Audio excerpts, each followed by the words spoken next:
nanay ko. Sa nanay ko, dyan lang daan. Sarap po ng pulot nito. Tamis. Putyukan po kaya to, putyukan.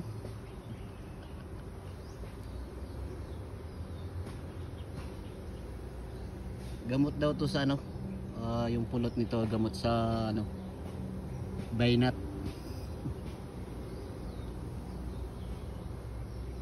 Yung bagong panganak, ito ang paiinom.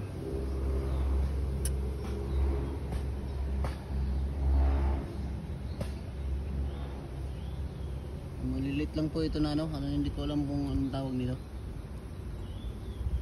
Pero matamis yung pulot niya. Ayan o.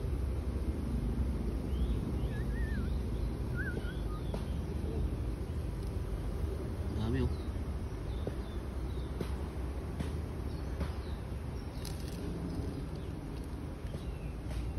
Tamis.